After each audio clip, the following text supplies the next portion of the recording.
We are less than a week away from NBA tip-off. Let's talk some basketball.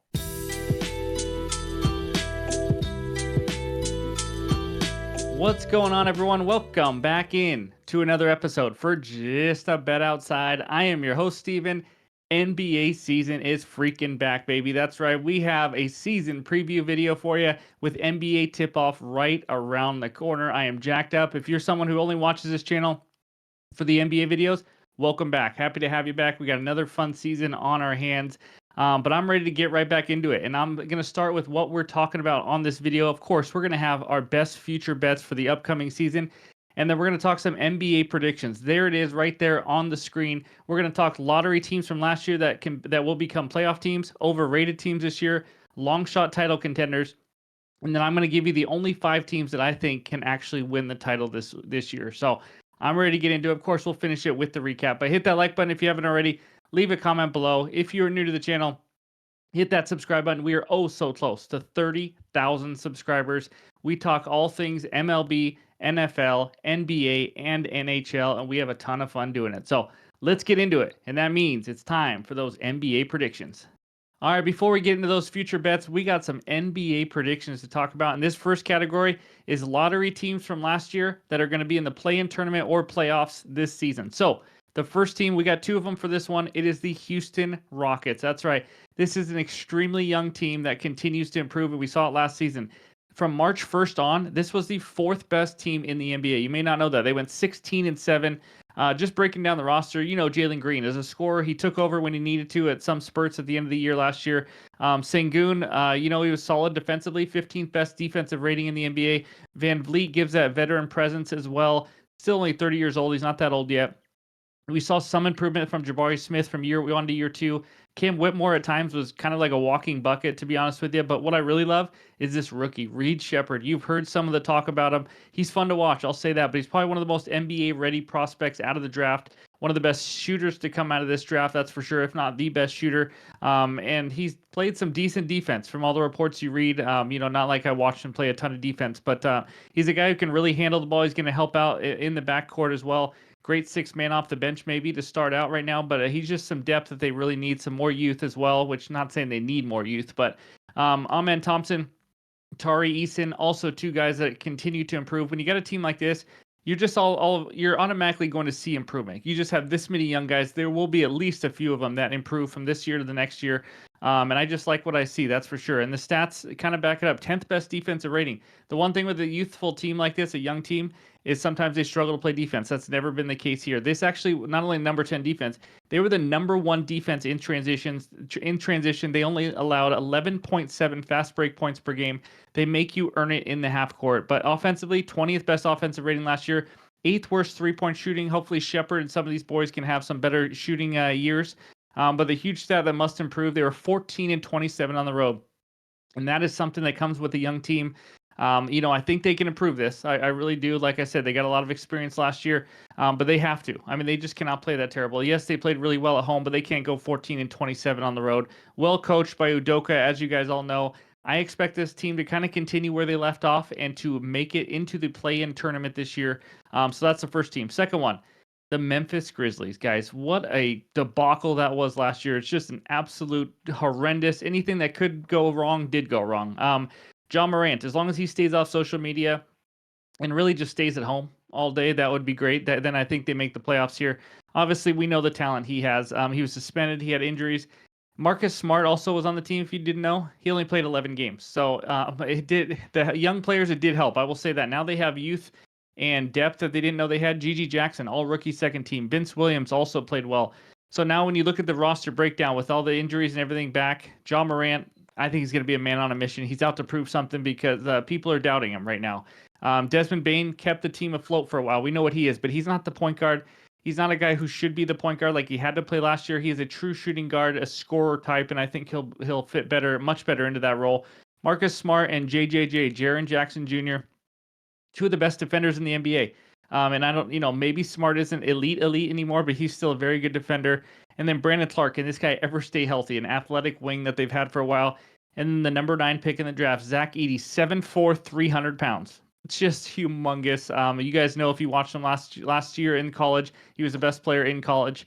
We'll see if it works. He's not a traditional. Oh, he is a traditional center. He's not the type of center that you're used to seeing that just knocks down threes, spreads the court.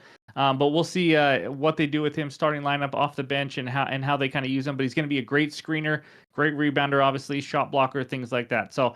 So when you got those guys along with those young players I mentioned, Gigi Jackson, Vince Williams, Santai Aldama, can Scottie Pippen Jr. continue to improve as well? Maybe as the backup point guard to John Morant.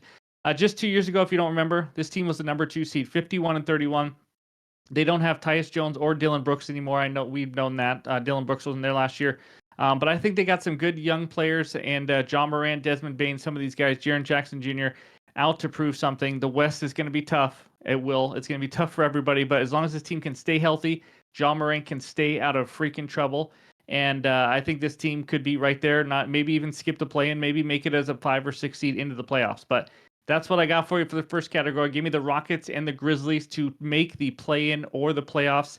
And now let's talk some long shot title contenders. All right, this next one, 2 long shot title contenders. This first one, Ryan's laughed at me already, and I know you guys will too, because I am on this team every single season, and it just doesn't work out that well. The New Orleans Pelicans, can they please freaking do something? Last season, 49-33, they were tied for the 6th spot, lost on a tiebreaker, ended up being in the play-in tournament. But Zion Williamson played 70 games. Absolute breaking news. He's actually, this is crazy about him, the only lottery pick from the 2019 draft to never play in a playoff game yet. That's wild. Huge addition, though. This is why I love it. DeJounte Murray is now a Pelican. If you don't know, I think it's going to be a great fit because CJ McCollum is an off-ball shooter type guy. He can score, but he is not a point guard. He had to play so much point guard last year, and I don't think it was good for the team. We know DeJounte Murray is a guy who is very good at handling the ball, can really distribute, can attack the rim on his own. He's going to bring great on-ball defense, as you guys know, as well. So he's going to be great for this offense because there wasn't a ton of just on-your-own creators last year. Zion obviously can get to the rim anytime he wants. But other than that, I think DeJounte is going to be a huge help when it comes to that because defenses, even with Zion, when he has the ball, they pack the paint because they know where he is going. But let's talk about the roster breakdown real quick. They lost Najee Marshall, obviously a decent loss, and Larry Nance to the Hawks, and Jonas Valanciunas to the Wizards. They have no big men. Let's just say what it is. This is small ball at its finest. They have absolutely nobody. I am assuming they're going to trade for somebody at some point, but you never know.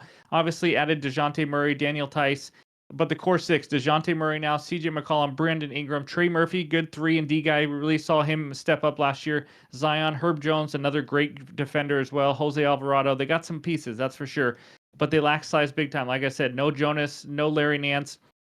There's going to be a lot of small ball lineups, so we'll see. Maybe that opens up things for DeJounte Murray, Zion, when they attack the paint, things like that. But like I've said over and over, the West is no joke, and I think DeJounte could possibly be the missing piece to take it over the edge. Or to at least take the next step. Again, this is a long shot title contender. This is like the 14th or 15th favorite. Actually, both these teams I'm giving out are the 14th and 15th favorite on DraftKings to win the title. So again, it is a long shot. A lot of things have to go right, especially in the West. But I'm predicting them, if all things go well, Zion can stay healthy, they could be a top 5 team and compete in the playoffs. So the first one, the Pelicans, they're probably going to let me down again. Second one, the Cleveland Cavaliers. Yes, people think they're good already, but not many people think they actually have a chance. Garland never really became a player he wanted to last year. It was horrendous. He was not there mentally. He's come out and said he didn't have a love for the game last year after all the injuries he was dealing with. He is back this year. It's going to be a huge help. You could tell he was terrible some games. It just was not pretty. But with their main 4, Donovan Mitchell, Garland, Mobley, and Allen, with them on the floor last year, they absolutely crushed the competition, outscoring their opponents by 10 points per 100 possessions. Now, they weren't always on the court. In fact, the core 4 only played in 28 games all season. So when they were on the court, they were one of the best in the entire NBA. But with those injuries, still, they finished 48-34, 2 games back of the 2 seeds. So they were still right there. New head coach Kenny Atkinson, I've heard great things. I think he's going to be huge for this team, but I don't know. He has a great reputation. His strengths are that he brings a lot of ball movement or an off-ball movement, which you like to see with this Cleveland team, as the offense in the half court got a little stagnant. But they have a big focus on defense. This could be the number 1 defense in the NBA. I mean, they got that potential, at least top 3. Last season, 7th best defensive rating with Mobley missing 32 games, which is huge. 16th offensive rating. Just a team that needs to take another step forward in the offense when it comes to that. You don't want to just do ISO ball and all that kind of stuff. I think if they can get more ball movement and Darius Garland returns back to the form he can, this could be a very scary team. So I think they take the next step and contend for a title. Those are my 2 long shot title contenders. And now let's talk some overrated teams. All right, let's talk a couple overrated teams. This team I badmouthed a lot last year, and I'm going to say they're overrated again. It is the Milwaukee freaking Bucks. How in the world did they ruin this team so badly? Here's the deal. They win a title and then fire their head coach the next season after losing to the Heat team that almost won the entire championship. They replace him with a first-time head coach and then replace that first-time head coach mid-season with another overrated head coach in Doc Rivers, who is just not very good, in my opinion. In the middle of that, you trade one of your core pieces, Drew Holiday, one of the best defenders in the entire NBA, and a great fit with Giannis, and you just blow it all up. You replace him with a streaky, aging shooter in Damian Lillard. I talked about this last year. It makes no sense what they're doing in Milwaukee. They panicked when they didn't need to, and now they're paying for it. They were struggling last year. Defensively, it was not great. 12th worst defensive rating. That is not a Milwaukee Bucks team. Before all these terrible changes they made, they were a top 5, top 7 defense all the time. They had the 5th fewest steals in the NBA. Obviously, Damian Lillard's not really interested in defense himself. Struggled defending the paint, gave up 51 points per game in the paint. Let's break down this extremely old roster. Damian Lillard, 34 years old now, and has been injured quite a bit in the last 3 years or so.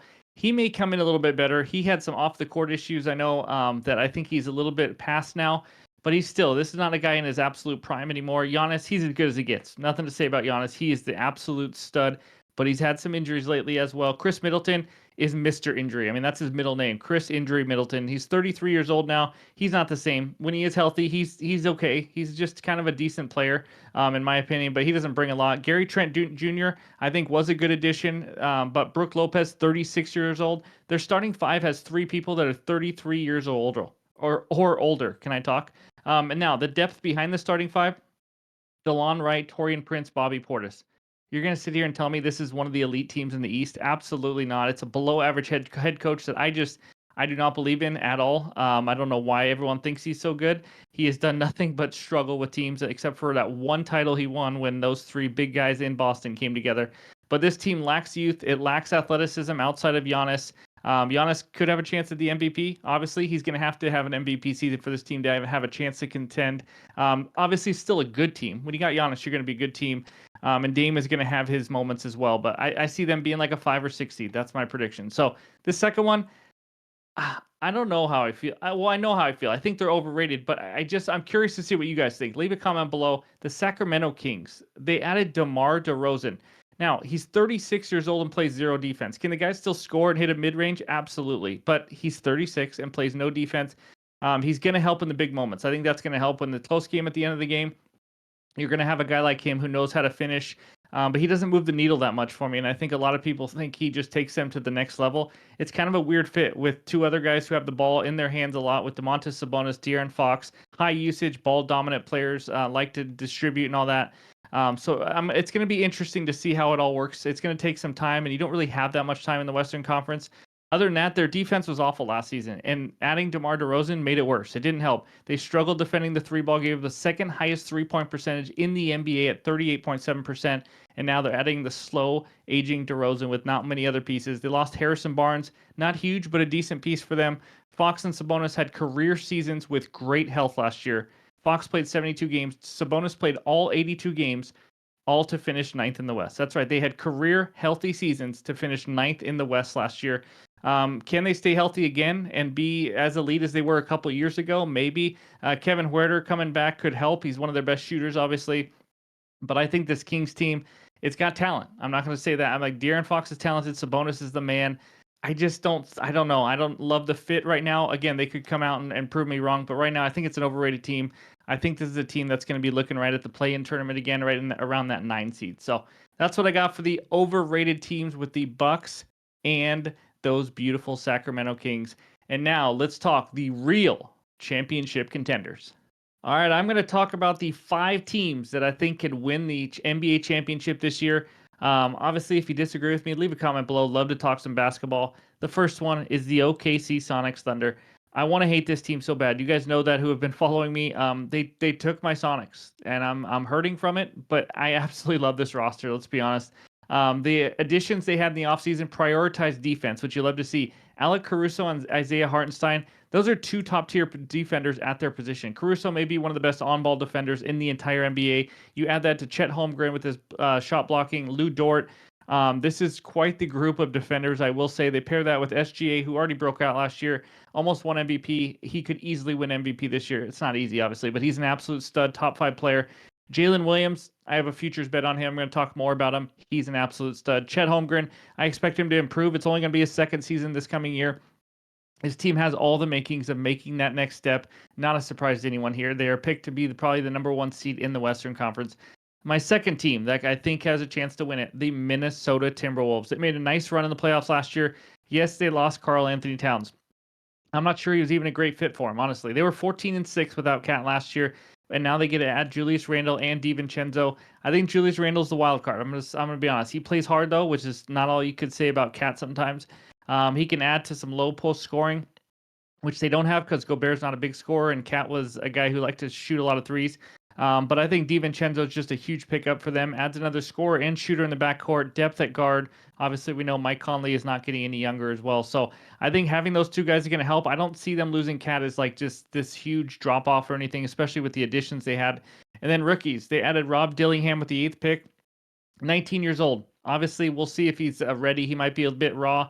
He only shot like 34% I saw on a catch and shoot in college. So he's got some work to do. But Terrence Shannon with the 27th pick, he's older than 5 Minnesota T-Wolves players already. That's right.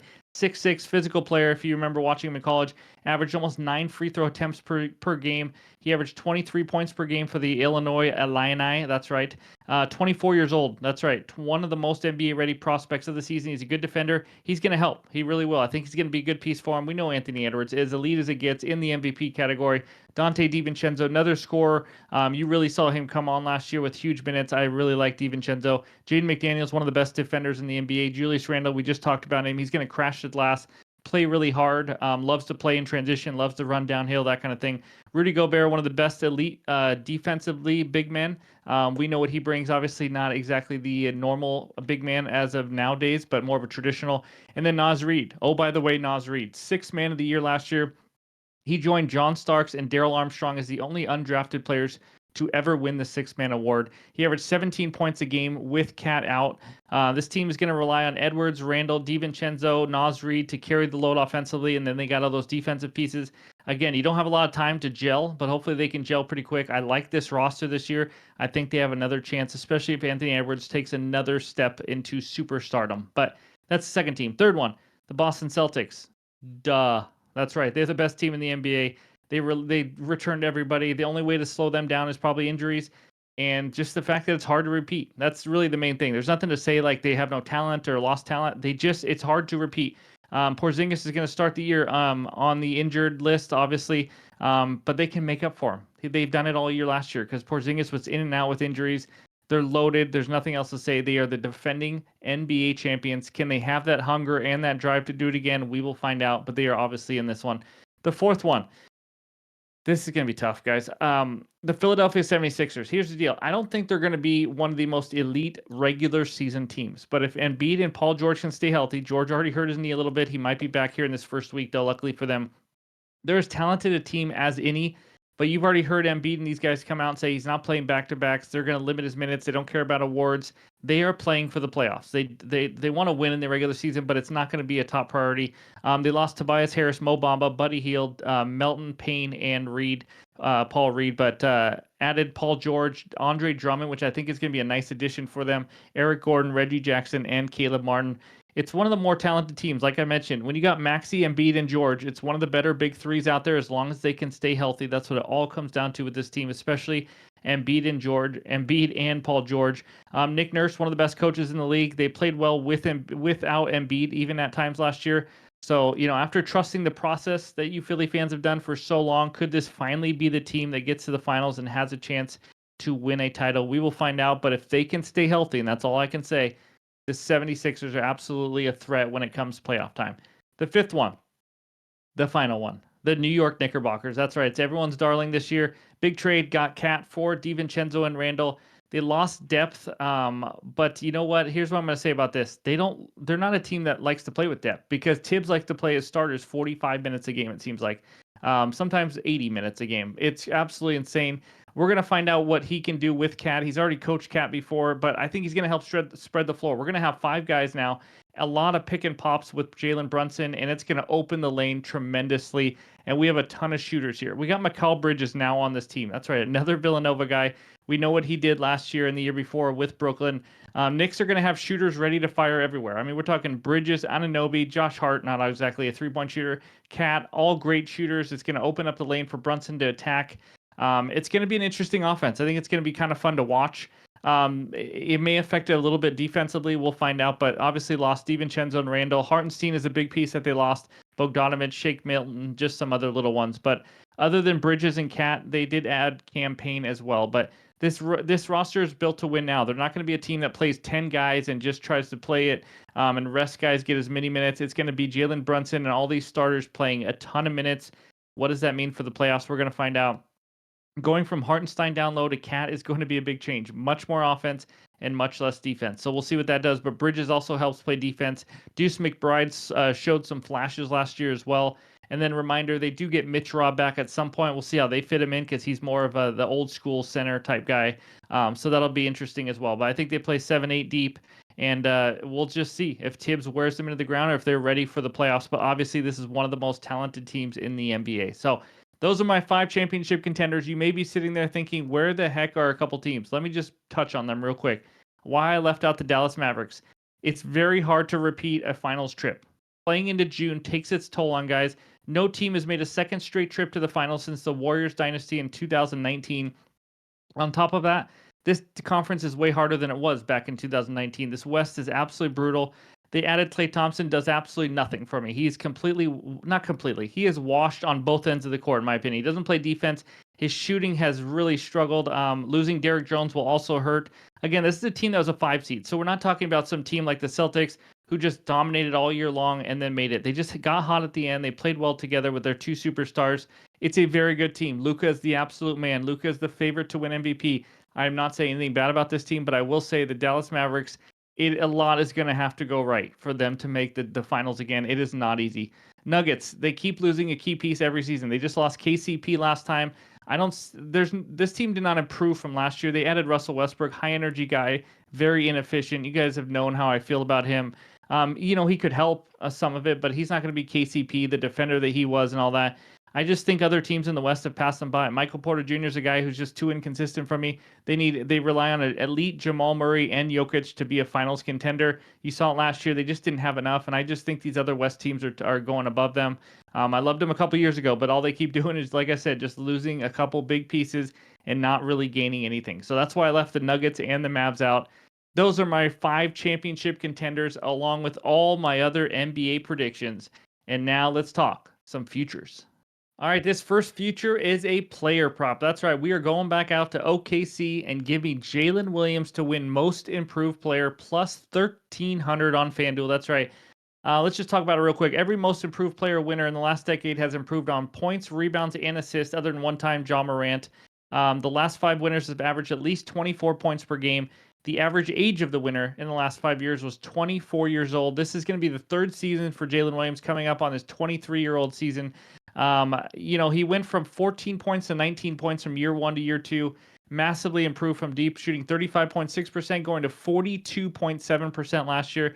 He needs to shoot more of those threes, but if he does, he's going to score quite a bit. Additions for this team, like I said, Caruso and Hartenstein, they're not going to demand the ball at all. They don't take anything away from him. But they did lose Josh Giddey, and his usage was much higher when Giddey was off the court. So I think it's going to be the Jalen Williams, Chet Holmgren, SGA show. I think he's an absolute stud. What's going to help is the Thunder should be a top 3 seed. Obviously, it helps to be on a winning team. And I think he could be an all-star this season. I mean, he's so athletic. He can shoot. He can score from anywhere. I love the odds here. So give me Jalen Williams to win most improved player at plus 1,300 as my first best bet. All right, the second one is a team bet. Give me the Orlando Magic over 47.5 wins. Got this at minus 105 on Bet365. This is a team that won right on this 47 games last year. We're asking for one more win from this young team that should absolutely improve, especially when you add KCP to the Nuggets. That's right. Him and Jalen Suggs could be one of the best defensive backcourts in the NBA. It's going to be pretty impressive. They also shot about a 40% mark from three-point range. So two big 3-and-D type guys in the backcourt. And then, of course, KCP brings that veteran championship pedigree as well, which they need on a young team like this. But if we just break down this roster, Paolo Banchero, he's going to take another step into stardom. You just know it. He's looked really good. He showed his flashes. We know how good of a player he is. Franz Wagner, that's right. Great score from all over the court. He did have a down shooting year last year. I expect him to improve. He's even talked about it. He's a better shooter than what he showed. KCP and Suggs, we just mentioned, they're going to be two impactful players, hit threes, play D. They drafted Tristan Silva with the 18th pick. They expect him to step right in as a backup wing type who can shoot and play defense as well. This is a very good defensive team. You guys already know that if you followed him last year. Wendell Carter, 25-year-old center who played well when healthy. Re-signed Bitazi and Gary Harris. They're just going to have an improvement from a lot of players, in my opinion. I'm just asking for one more win. And here's the big deal, guys. Their schedule, 25% of their games are against the Hawks, Hornets, Wizards, Pistons, Nets, Bulls, and Raptors. They could easily go like 16-4, 17-3 against those teams. Wizards, Nets, and Pistons are absolutely horrendous. Give me this young, up-and-coming Orlando Magic team to win 48 or more games as my second best bet. All right, we're going back to a player prop for bet number 3, and it's probably a little under the radar. Give me Tyus Jones to average 8 or more assists per game. I got this at plus 300 on DraftKings. Yes, I know it's a little random, but let's just talk about this one. Tyus Jones is now taking over as the point guard for the Phoenix Suns. Booker will finally move back to that shooting guard position. Jones should probably get the most minutes in his career per game. Last season, he averaged 29.3 minutes per game, which was the most minutes. I'm expecting 30-plus minutes here. He only averaged 1 turnover per game. This is a big reason why I expect big minutes. The Phoenix Suns struggle with turnovers. This is one of the best assist-to-turnover guys in the entire NBA. Last year, he averaged 7.3 assists with the Wizards on 12.5 potential assists, so ton of opportunity there. And now he gets to pass to guys like Booker, Durant, and Bradley Beal. Is that a little better than the Wizards last year? Not too bad. But his potential assists, I think his numbers are going to go through the roof. More minutes, and again, he averaged 7.3 assists. We're just asking for less than 1 assist more to just average 8+ assists. He's a great passer, doesn't turn the ball over. Like I said, they're going to find time for him. Give me Tyus Jones to average 8 or more assists at plus 300 as my third best bet. All right, this fourth one is going to be quick. It's another player prop. Give me Wemby. That's right, Victor Wet Bananas to average 12+ rebounds, plus 140 on DraftKings. I think this has great value. With limited minutes last season, he averaged 10.6 rebounds per game in that rookie season. I expect more minutes this year. He averaged only 29.7 minutes last year. And remember, he also just gets rebounds from like blocking a shot and then catching it because he gets it all the time. After the All-Star break, though, Wemby averaged 12 rebounds per game. That's what you love to see. That's all we need for the course of this season. He's an absolute beast. Spurs, I think, improved and will be competing for that play-in spot. I think he's going to be playing harder, more minutes. Obviously, still super young. There's not much more I have to say here other than this guy's rebound chances are through the roof. We know how good this player is. He averaged 10.6. He averaged 12 after the All-Star break.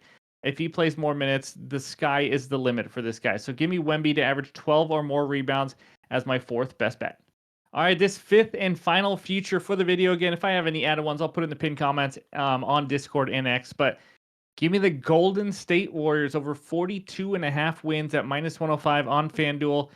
This team won 46 games. I just need 43 here. So I think they're at least as good, if not maybe even a bit better. The line indicates that they're going to have a drop-off here, but here, let's talk about it for a little bit. Losses, Klay Thompson. You know how I feel. I already mentioned. I don't think he's a very good NBA player anymore. He just isn't. Chris Paul, he was hurt and didn't do as much for this team as you might think. Dario Saric, he missed 18 games last year, averaged 8 points. He brought some shooting, stretched the court. Not that big, though. So no huge losses. Additions, added Buddy Hield. He's an upgrade from Klay Thompson on the offensive end.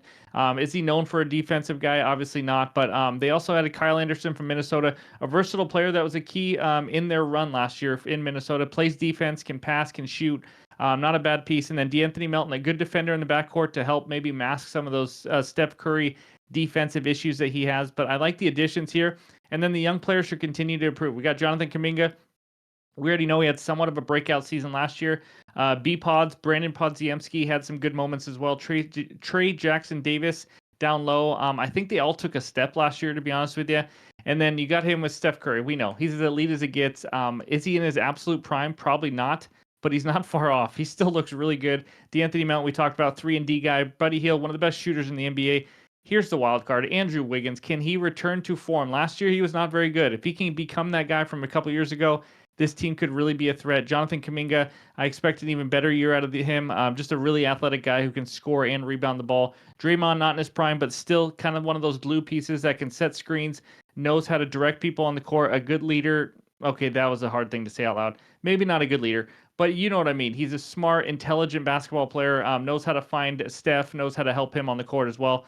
But overall, I think this team is a bit deeper when you add Buddy Hield, Kyle Anderson, D'Anthony Melton, things like that. We need these young guys to take another step up. We know Steph is going to be a superstar. If he can stay healthy, I just need 43 plus wins. I'm not asking for some crazy year.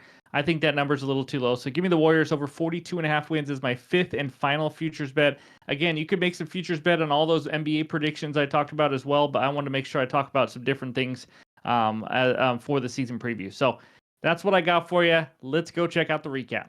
There it is, the 2024-2025 futures. Jalen Williams, most improved player, plus 13 on FanDuel. That's a sprinkle for me. Orlando Magic over 47.5 wins, minus 105. Tyus Jones to average 8 or more assists per game as the point guard of the Phoenix Suns. And then Wet Bananas to average 12 plus rebounds per game, plus 140. And the Warriors over 42.5 wins. And you guys know who I think are some long shot title contenders, championship teams, overrated teams, things like that. But that was a lot of fun talking some basketball. I'm ready to get back into it. Leave a comment below. Let me know your guys' thoughts, who you think wins the title, some great future bets, things like that. But we're ready to get rolling when NBA season starts. So thanks again for watching. I appreciate it, and we'll talk to you soon.